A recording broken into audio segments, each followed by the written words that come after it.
이렇게 한번 인사할까요? 날씨가 많이 추워졌습니다. 여기까지 하지 말고요. 저건 제가 하는 말이고 감기 조심하세요. 요렇게 인사할까요? 감기 조심하십시오. 저도 지금 며칠째 계속 기침이 나서 이렇게 약을 이만큼 이렇게 또 어, 먹고 그렇게 또 강제성에 썼습니다. 아, 여러분 이 이스라엘과 지금 하마스 이 전쟁 가운데 어제 이렇게 뉴스를 보니까 4일간의 휴전을 하고 포로와 인질을 교환하는 장면을 뉴스에서 보게 됩니다.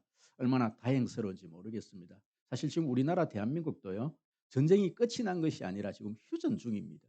그래서 우리는 지금 늘 이렇게 북한에서 미사일을 쏘고 또 이렇게 도발이 이어질 때는 늘 마음을 졸이게 되는 것이죠. 여러분 이 세상에서 지금 일어나고 있는 여러 가지 이 전쟁들 우리가 그냥 볼 것이 아니라 영적인 눈으로 이 사태를 좀 바라볼 수 있기를 바랍니다.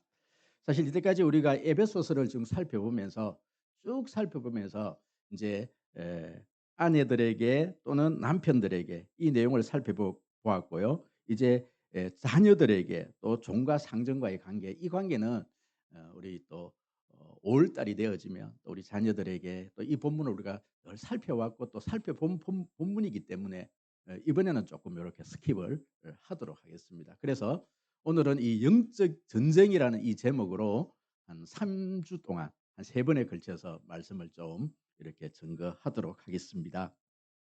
여러분 우리가 이렇게 쭉 에베소서를 이제 6장까지 왔고 또 이제 거의 이제 끝이 보이는데 우리가 에베소서를 시작하면서 이 에베소서는 교회론이다.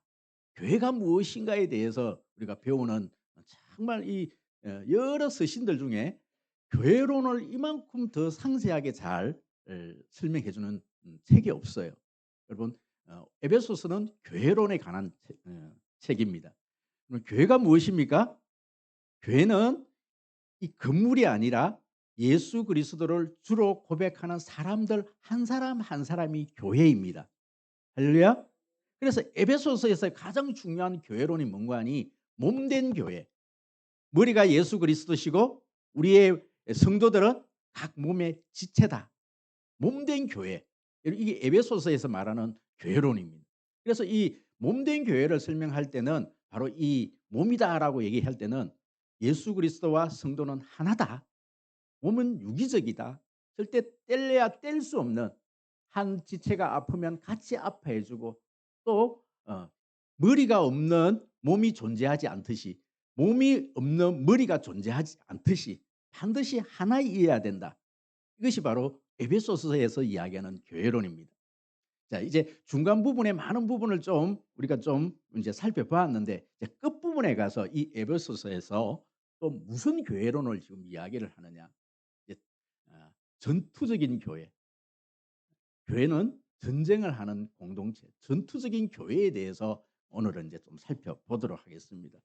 여러분 교회는요. 그냥 우리가 보기에 일반적으로 그냥 사람들이 모여서 참 행복하고 행복을 나누고 서로 교제하고 참 그런 것도 좋지만 교회는 전투적인 교회, 교회는 전쟁을 하는 곳입니다. 이렇게 이야기하니까 무슨 교회가 이렇게 살벌하게 목사님 말씀하십니까? 그렇게 얘기할지 모르겠지만요. 교회는 전투적인 교회입니다. 에베소서 6장은 그것을 이야기를 하고 있는 것이죠. 그럼 혹시 여러분 기억이 나실는지 모르겠는데요. 여러분 저기 아브라브 교회에서 인도네시아의 아브라브 교회의 에드리오 목사님께서 대흥교회에서 여러분 이 교회론에 대해서 막 영어로 이렇게 말씀을 하시고 통역을 하시고 그때 여러분 그 내용을 조금 기억을 한번 떠올려 보시기 바랍니다. 그때 이 에드레오 목사님께서 교회를 에클레시아다. 에클레시아다.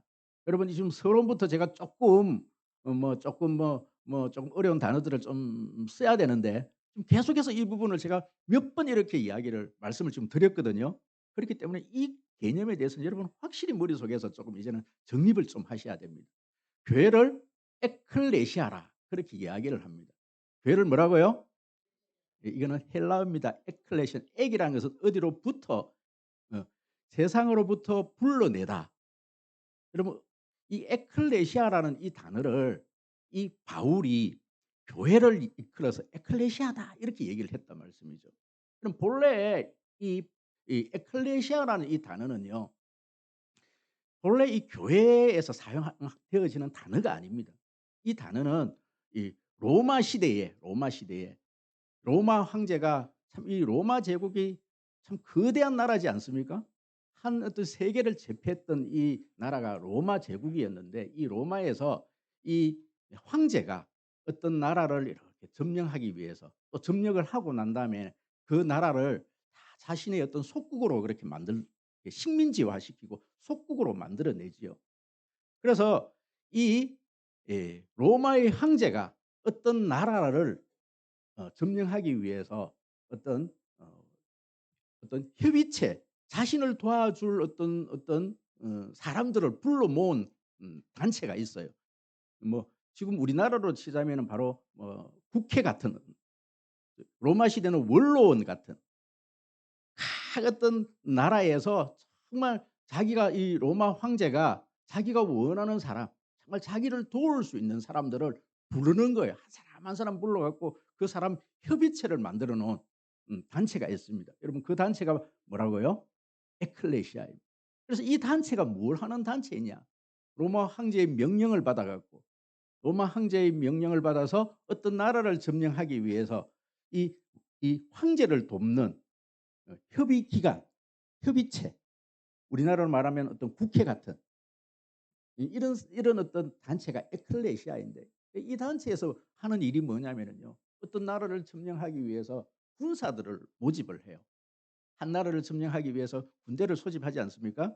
군대를 소집합니다.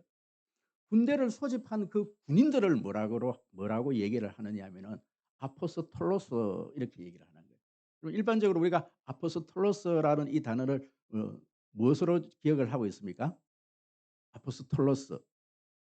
사도로 그렇게 기억을 하잖아요. 우리가 생각하기는 우리가 지금 알고 있는 단어는 사도를 아포스톨로스다 그렇게 얘기하는데 사실은 그 아포스톨로스라는 이 단어는요. 군인들을 일컬어서 아포스톨로스다 이렇게 얘기를 하는 거예요. 다시 한번 정리를 할게요.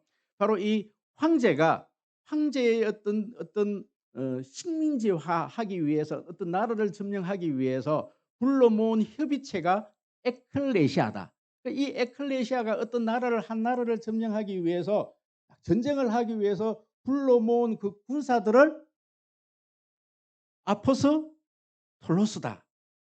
그렇게 이 아포스톨로스들이 이제 어떤 나라 이번에는 이 나라를 우리가 점령을 해야 됩니다. 그러면 이 아포스톨로스들이 이제 가는 거예요. 그리고 가서 이렇게 성을 무너뜨리고 요즘 뭐 TV에 보니까 거란과의 그 최수종이가 나오고 거란과의 전쟁하지 않습니까? 전쟁 좀 사극하지 않습니까? 안 보세요? 안 보시는구나. 저는 가끔 참 옛날부터 이 뭐 이순신 뭐 이런 있잖아요. 사극을 참 좋아했거든요. 사실은 이 코로나 기간 동안에 참 이렇게 사극 이런 어떤 이 드라마를 못 찍었는데 이번에 보니까 못 보던 어떤 배우들이 다 나오더라고요. 정말 그런 사극이 없었으면 저 배우들이 어떻게 먹고 살았을까 그런 생각을 해 보게 돼요. 여러분 그래서 지금 어제 장면이 뭐냐면 이제 거란과의 지금 전쟁 중에서 막 이 군인들을 지금 어 지금 모집하는 그 내용이 나옵니다. 여러분 그래서 한판 전쟁을 벌여야 되는 겁니다. 그래서 이 아포스톨로스들이 한 나라 이번에는 이 나라를 우리가 점령해야 돼. 그러면 이 아포스톨로스들이 가서 한 나라를 완전히 점령을 하는 겁니다. 점령을 하고 난 다음에 그들이요. 그 나라의 깃발을 꼽는 겁니다. 그 나라의 깃발을 꽂아 놓고 그들이 이 황제의 복음을 전하는 거예요. "로마가 이제 너희들에게 평화를 준다." 여러분 P 곱하기 X 돼 있는 거 있죠. 이것이 팍스 로마라는 뜻인데 이 "로마가 평안을 가져다 준다." 이런 뜻을 가지고 있는 거예요. 그러니까 사실은 여러분 로마 입장에서는 그 한 나라를 점령을 하고 나면은 평화가 이루어졌다. 그렇게 선포를 하면 평화이지만은 식민화되어지는 그 나라의 입장에서는 그러면 그것이 평화입니까? 그때부터 그들은요 식민지의 어떤 삶을 살아야 되는 거예요. 이제 속국이 되어서 그 로마를 섬기면서 거기에 조공을 바치고 그렇게 살아야 되는 겁니다. 여러분 로마가 평화를 주는 게 아니지요. 그럼에도 불구하고 강대한 어떤 힘의 어떤 논리를 가지고 한 나라를 점령을 하고 난 다음에 거기에 깃발을 꽂고 "여기에 평화가 왔다." 그렇게 외치는 겁니다. 그러니까 지금 바울이 하나님 나라 이 교회를 지금 설명을 하는데 교회라는 단어가 없는 거예요. 그 시대에 이 교회를 하나님의 나라를 설명을 해야 되는데 설명할 어떤 단어가 없는 거예요. 그래서 그때의 개념으로 에클레시아라 그러면은 사람들 머릿속에 이것은 로마 제국의 황제를 위해서 모집된 어떤 원로원들이다 들이고 아포스톨로스는 그 원로원들이 모집한 군인들이라는 이 개념을 알고 있기 때문에 그 개념을 가지고 하나님 나라 이 교회를 지금 설명을 하는 거예요. 교회를 일컬어서 뭐라 그런다고요?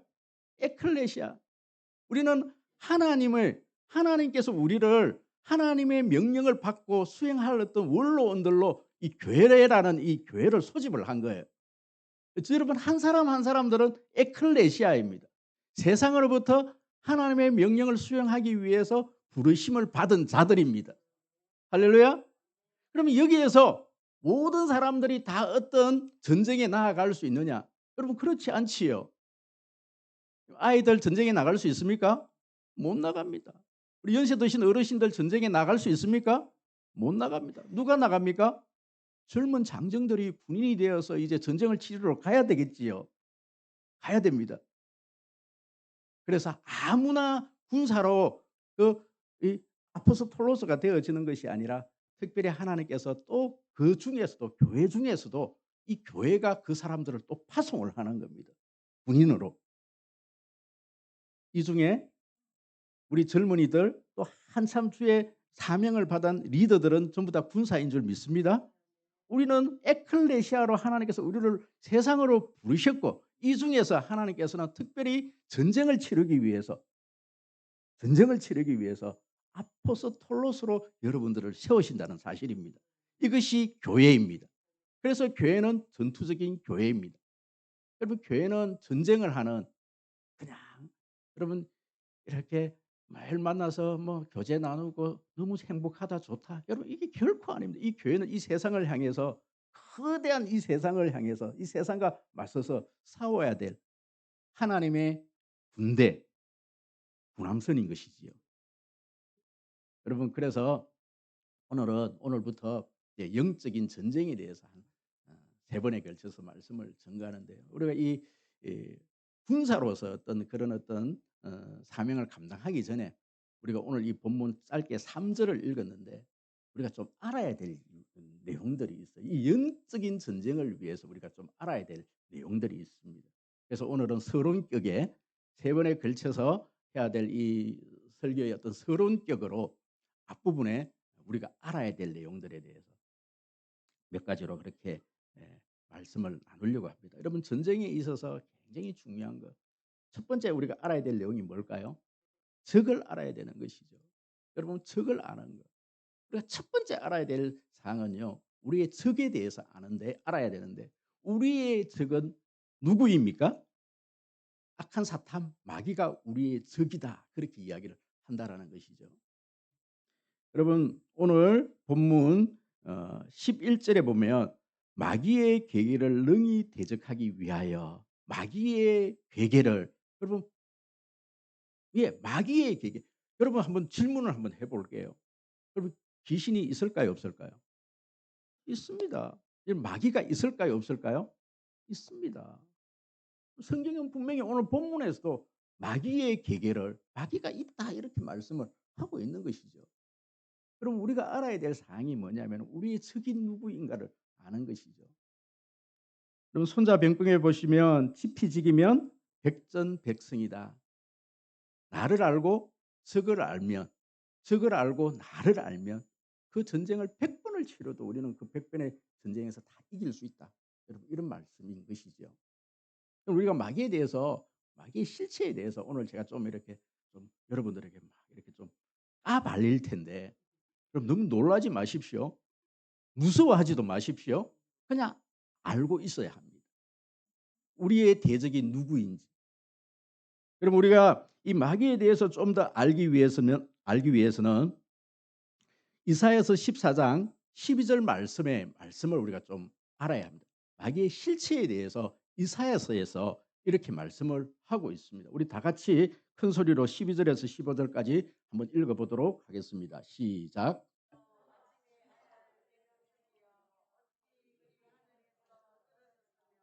내 어찌 그리 땅에 찍혔는고 내가 내 마음에 이르기를 내가 하늘에 올라 하나님의 뭇별 자 다시요. 하나님의 뭇별 시작. 하나님의 뭇별 위에 내 자리를 높이리라. 내가 북극 지폐의 산 위에 앉으리라. 가장 높은 구름에 올라가 지극히 높은 이와 같아지리라 하는도다. 그러나 이제 내가 서울 곧 구덩이 맨 밑 떨어짐을 당하리로다. 아멘. 여러분 이 마귀의 이름이 다른 명칭이 뭐냐면은 계명성이다. 계명성이다. 여러분 마귀의 다른 어떤 이름, 별명은 계명성입니다. 여러분 오늘 이 본문에 보시면 바로 이 별이 상징하는 것이 뭐냐면 이 별은 천사들을 이야기를 하는 것이죠.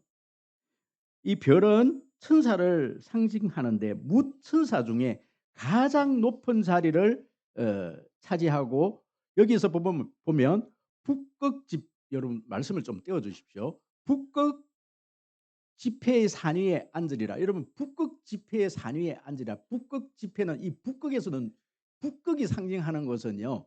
하나님이 앉은 곳이 바로 북극 지폐이거든.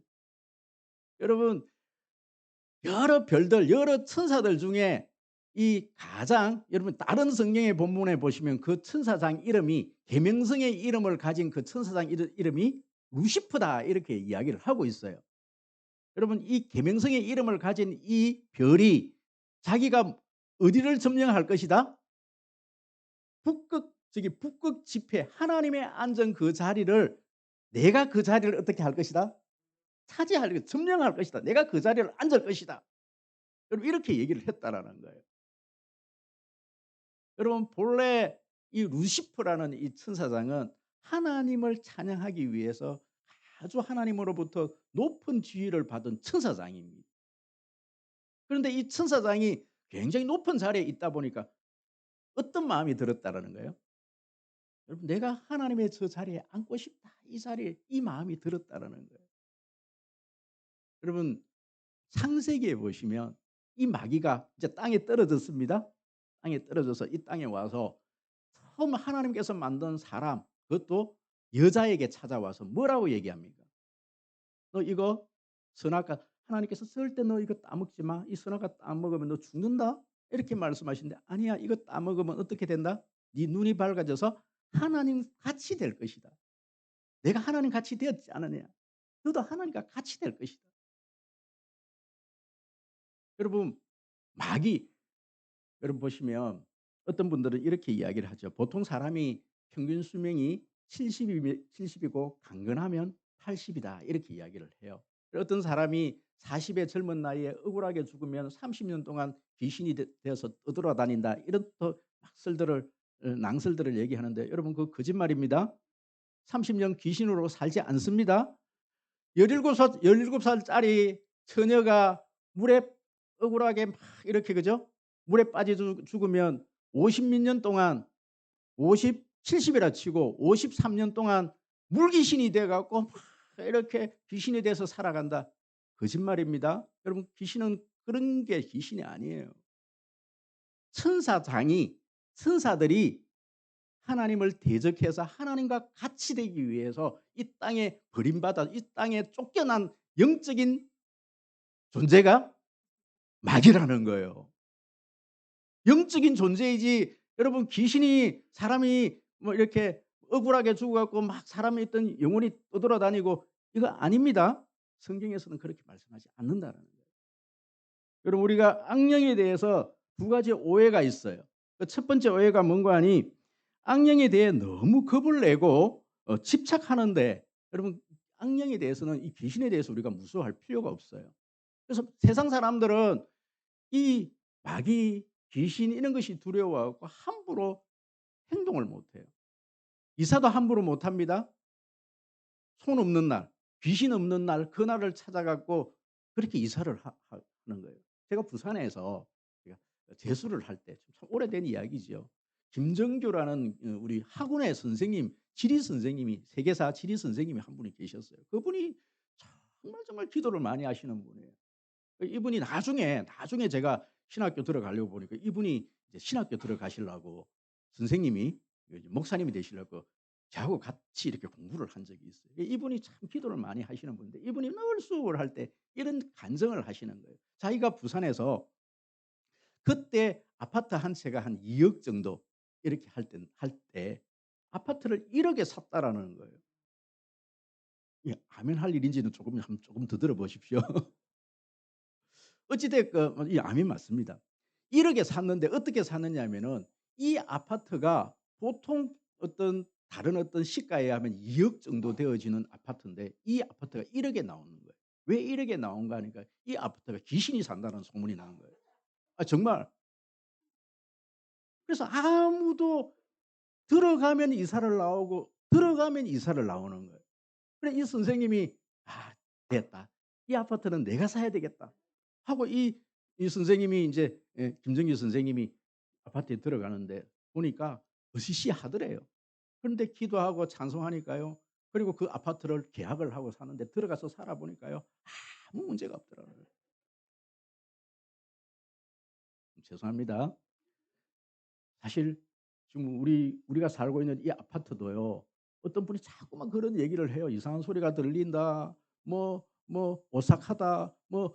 불이 꺼졌다가 켜졌다가 한다. 온갖 소리를 다 하는 거예요. 지금 우리 이 아파트에 뭐 많은 우리 이 속림 성도들이 지금 살고 있는데 봤습니까? 저 뒤에 계신 보셨어요? 아무 문제 없습니다. 우리가 하나님의 자녀로 우리가 거기에 살면 예수 그리스도의 이름의 능력이 있습니다. 아무 문제 없습니다. 우리가 귀신을 너무 두려워하는 것.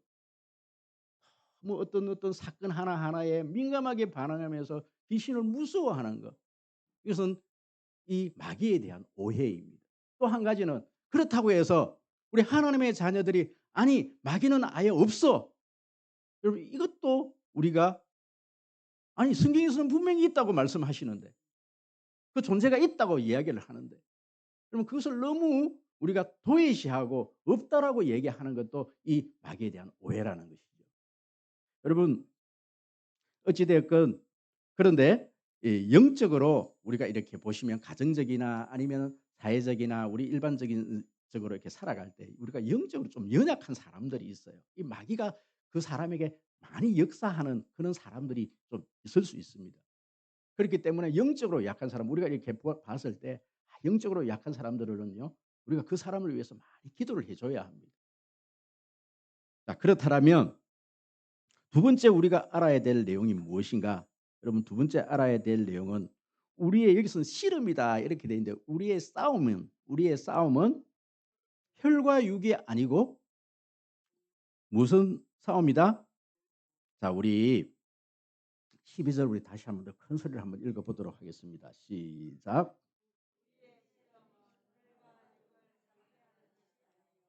통치자들과 권세들과 이 어둠의 세상 주관자들과 하늘에 있는 악한 악의 영들을 상대함이라. 아멘.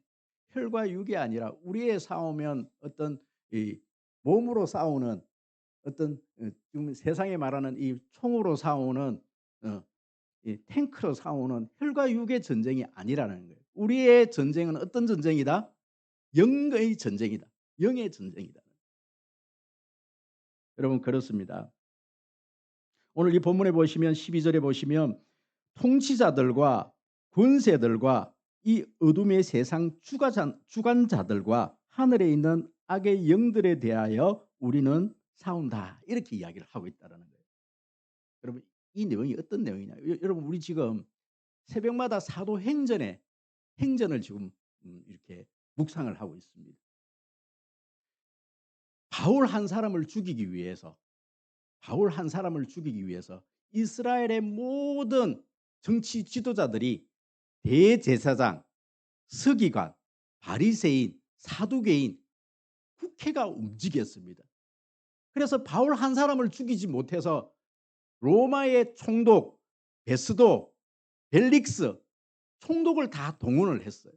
그래도 안 되니까 바로 갈릴리에 분봉한 아그리빠 왕까지 그들은 동원을 했습니다. 심지어는 가이사야 로마의 황제까지 그렇게 동원을 해서 나중에는 이 로마의 네로 황제라는 이 네로 황제는요, 이 바울이 죽고 난 다음에 이 예수 그리스도를 믿는 하나님의 자녀들을 얼마나 비참하게 핍박을 했는지 모릅니다. 사자굴에 던져서 죽이고요, 기름에 튀기게 죽이고, 그렇게 이 예수를 죽인 그들을, 예수 믿는 사람을 죽이기 위해서.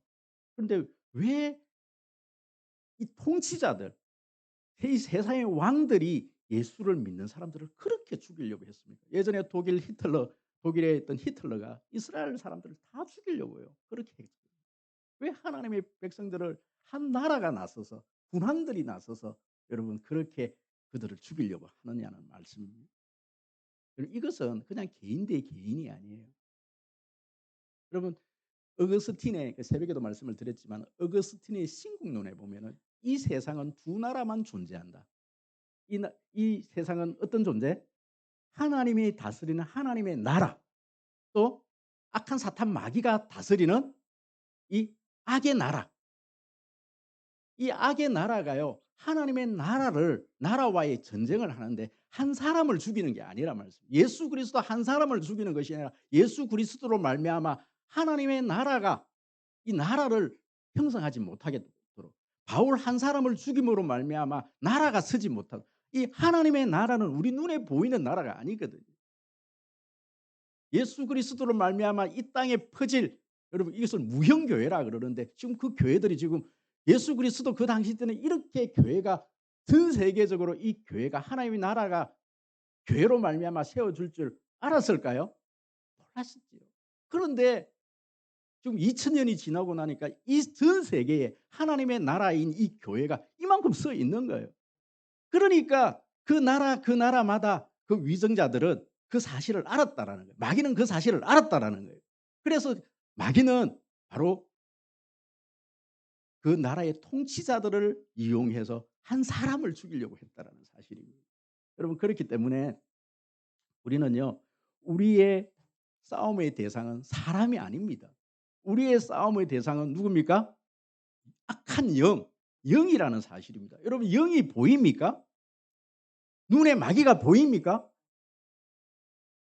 어떤 분이 자꾸 본대요. 보지 마십시오.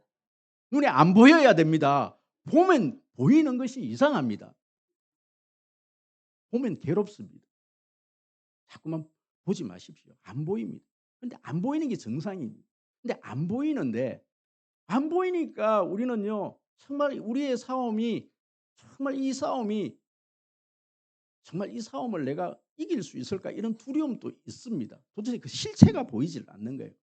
그래서 우리는 이 마귀의 실체에 대해서 모르니까 무서운 겁니다. 그런데 여러분, 분명히 아셔야 될 게, 이 마귀의 실체, 우리 눈으로는 볼 수 없지만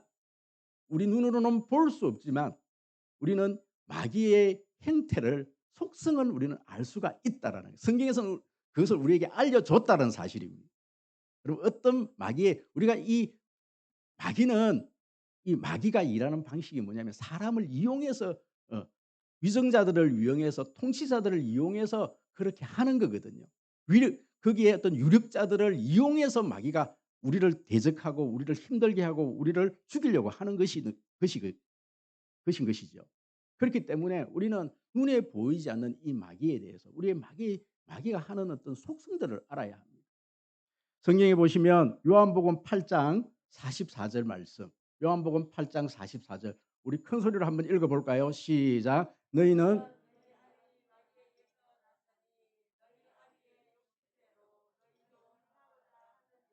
그는 처음부터 살인자요, 진리가 그 속에 없으므로 진리에 서지 못하고 거짓을 말할 때마다 제 것으로 말하나니 이는 그가 거짓말쟁이요 거짓의 아비가 되었음이니라.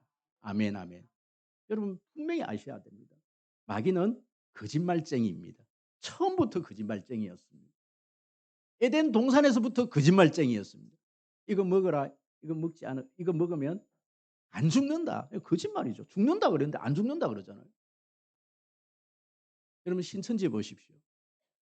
신천지는 거짓의 아비들입니다. 가장을 하고 교회에 들어옵니다.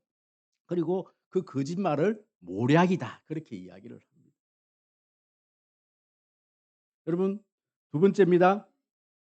다른 사람을 헐뜯고 이간질하는 참소자입니다. 여러분 여기서 참소자라는 말은 고발자라는 말입니다. 요한계시록 12장 10절 말씀입니다. 다시 한 번 더 읽어보도록 할까요? 시작. 내가 또 듣으니 하늘에 큰 음성이 있어 이르되 이제 우리 하나님의 구원과 능력과 나라와 또 그의 그리스도의 근세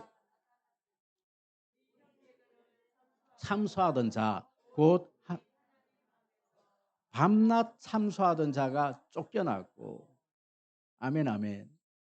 여러분 참소자 여러분 욥기서에서 이 마귀가 사탄이 하나님께 찾아와요. 욥에게. 정말 저 사람이 정말 하나님을 이유 없이 잘 섬기겠습니까? 막 이간질을 하는 거죠. 한번 시험 한번 해 보십시다. 저 사람이 하나님 앞에서 이유 없이 저렇게 하나님을 잘 섬기겠습니까? 저 사람에게 고난 한번 주어 보십시다. 하나님 시험 한번 해 보십시다. 하나님께 계속 참소를 하는 거죠. 이간질을 하는 거지. 부부 형제 성도 사이에 여러분 이 베드로전서 5장 전체를 다 봐야 되는데 시간은 없고요. 모든 관계를 깨트리는 파괴자입니다. 여러분, 여러분 가정에서나 여러분 개인이나 어떤 공동체에서 특히 교회 안의 공동체에서 딱 한 가지 여러분 한번 보십시오. 그 사람이 들어가서 그 공동체가 피스메이커 평화가 만들어집니까? 아니면 피스 브로큰 평화가 깨어집니까? 가정이 깨어집니까? 아니면 그 가정의 평화를 이룹니까? 다른 거 볼 필요가 없는 거예요. 이 사람으로 말미암아 한 사람으로 말미암아 평화가 이루어지는가 아니면 그 공동체가 깨어지는 거예요. 여러분 마귀는 우리 눈에 보이지를 않아요. 하지만 마귀는 사람을 통해서 일하십니다. 그 사람이 마귀라는 뜻은 결코 아닙니다. 우리가 연약해지고 우리가 기도 생활 못해지고 교회 공동체 안에서도 여러분 베드로가 마귀에게 붙잡혔을 때는 마귀의 하나님의 일을 방해자가 되어져 버리는 거예요. 예수님께서 제자들에게 묻습니다. 내가 나를 세상 사람들이 나를 누구라 그러더냐? 뭐 요한이라 그러기도 하고 뭐 죽었던 구약의 엘리야다라고도 합니다. 그럼 너희들은 나를 누구라 그러느냐? 주는 그리스도시요 살아계신 하나님의 아들입니다. 바요나 시모나 잘했다. 네가 이것을 알게 한 것은 네 혈육이 아니고 하나님께서 너희들 알게 했다. 막 극찬을 받고 천국의 열쇠를 내게 줄게. 근데 예수님께서 내가 십자가에 죽어야 됩니다. 예수님 절대 안 됩니다. 절대 그러지 못합니다. 안 됩니다. 그럼 예수님 십자가에 죽이셔야 되는데 바울은 뭐라 그래요? 십자가 죽으면 안 됩니다. 네가 하나님의 일을 방해하는 거다. 예수님께서 그렇게 말씀하시요. 베드로가 순간적으로 자신의 어떤 욕망, 뭐 예수님이 왕이 돼야 되니까 자신의 어떤 욕망 때문에 예수님께서 져야 될 그 십자가를 못 지게 하는 그렇게 되어져 버리는 거예요. 우리가 사람이 다 마귀다 이런 뜻은 여러분 결코 아닙니다. 오해하지 마십시오. 우리가 기도 생활 못하게 되면 교회 안에서도 얼마든지 우리가 그런 어떤 도구로서 목사도 마찬가지입니다. 목사가 이렇게 많은 목회자들 중에 여러분 그런 도구로 쓰였던 목회자들이 얼마나 많이 있습니까? 얼마나 많이 있느냐. 예외가 아닌 거예요. 예외가 없는 겁니다. 여러분 마귀가 사람을 이용하는 방법에 대해서 몇 가지 말씀을 드립니다. 극단적인 생각을 심어주고 극단적인 감정을 주어서 자꾸만 자살을 하고 싶은 충동을 일으키게 하는 거예요. 죽어야 된다. 너는 바보야. 자기 자신에 대해서 자꾸만 그런 소리를 듣게. 여러분 제가 어떤 분이 이렇게 뭐 요가 그래서 제가 요가 같은 거는 좀 안 했으면 좋겠다. 예전에 이 요가에 관계되는 어떤 책들을 제가 한번 침체한 적이 있었습니다. 저는 불교 중학교를 나오지 않았습니까?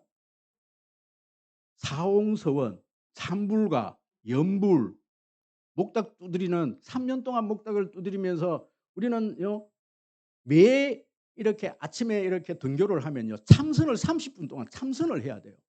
방가자 책상 위에 올라가고 3년 동안 요렇게 해야 돼요. 요렇게. 여러분 자신과 계속 참선을 하고 자신과 자신 간의 대화를 하면요. 그 자아가 정말 하나님 앞에서 거듭난 자아 같으면 자기 자신에게 뭐라고 얘기하느냐면 너는 참 귀한 사람이야. 너는 잘할 수 있어. 이런 이야기를 하지만 자아가 구원받지 못한 자아가 자신 속에서 자꾸 대화를 하다 보면 뭐라고 얘기할까요? 너는 필요 없는 존재야. 너 죽어야 돼.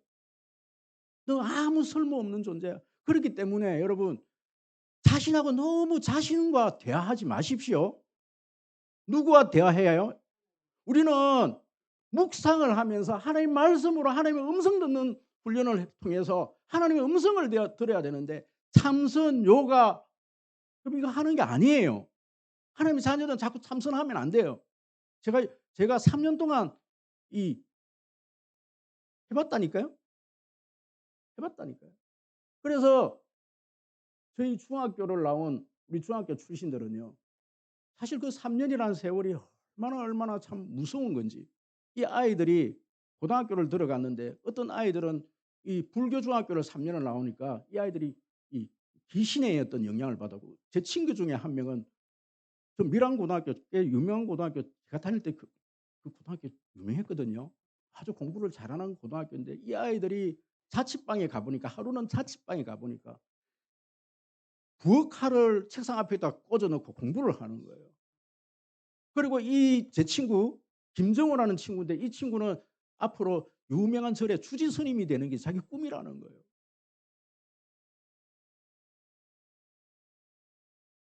여러분 극단적인 생각을 심어주고 극단적인 감정을 가지게 합니다. 그리고 교만하게 합니다. 여러분 이 교만이라는 게 하나님의 영광을 자기 영광으로 만들어버리는 거예요. 대표적인 인물이 성경에서 사울입니다. 참 사울은 참 겸손한 사람이었습니다. 그런데 악한 영이 이 사울을 지배하고 나니까 그 사위를 죽이려고 하나님이 없는 것이죠. 여러 가지가 있습니다. 하나님의 영광을 가르칠 뿐 아니라 사람의 공로도 가로챕니다. 헤로드 왕 대표적인 사람입니다. 그리고 절대로 배우려고 하지 않는다라는 겁니다. 교만입니다. 끊임없이 우리는 겸손하게 배울 수 있어야 합니다. 할렐루야. 시간이 좀 가서 이제 세 번째. 그렇다면 마귀와의 영적 전쟁을 위해서 이 마귀를 대적하기 위해서 오늘 성경에서는 우리에게 뭘 이야기하고 있느냐. 여러분 13절 말씀 우리 큰 소리로 다시 한번 더 읽어보도록 하겠습니다. 시작. 그러므로 하나님의 전신갑주를 취하라. 이는 악한 날에 너희가 능히 대적하고 모든 일을 행한 후에 서기 위함이라. 아멘 아멘. 그럼 여기서 두 가지를 말씀하고 있어요.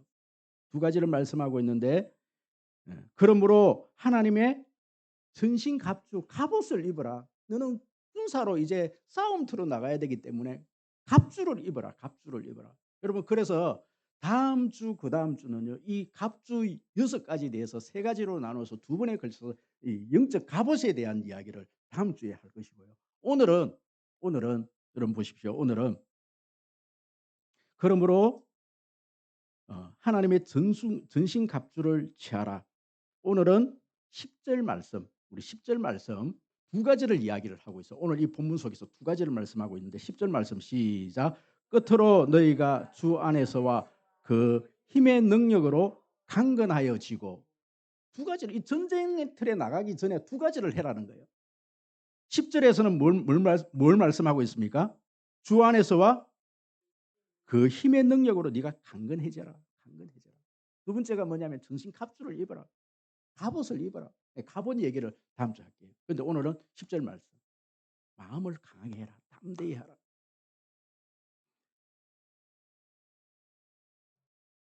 그럼 참 이 영적인 전쟁은 참 두려운 것입니다.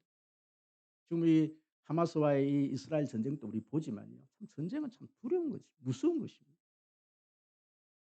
그런데 그럼 우리 성도들의 이 영적인 전쟁은 혈과 육이 아니라 그랬죠. 세상의 어떤 혈과 육의 전쟁도 참 두려운 것이죠. 그런데 더 무서운 건 이 영적인 전쟁은 더 무서운 겁니다. 우리가 성도가 하루하루 살아가는 모든 삶이 영적인 전쟁입니다. 여러분 하루하루 세상에서 살아가는 그 삶 하루하루가요. 영적인 전쟁입니다. 여러분 전쟁은 반드시 이겨야 합니다. 전쟁에서 지고 나면 얼마나 비참한지 모릅니다. 세상 전쟁도 그렇습니다.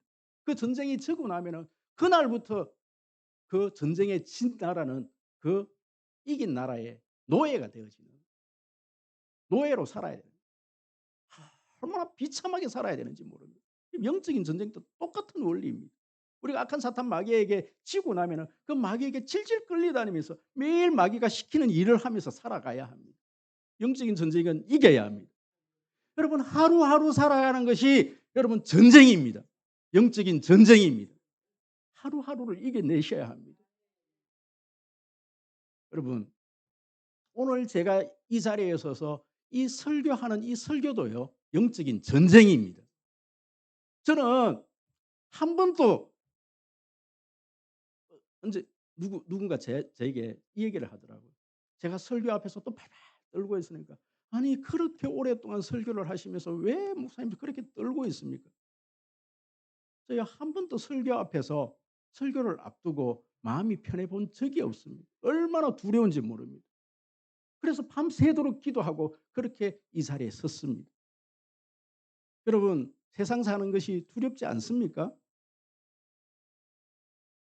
하루하루 살아가는 것이 여러분 두렵지 않습니까? 저는 두렵습니다. 저는 우리 성도님들이 무서워요.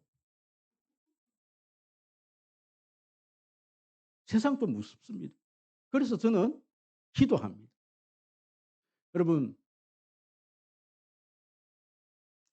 사사시대 때 미디안이 쳐들어왔을 때 기드온이 이 미디안과의 전쟁을 하기 위해서 군사를 모집했어요.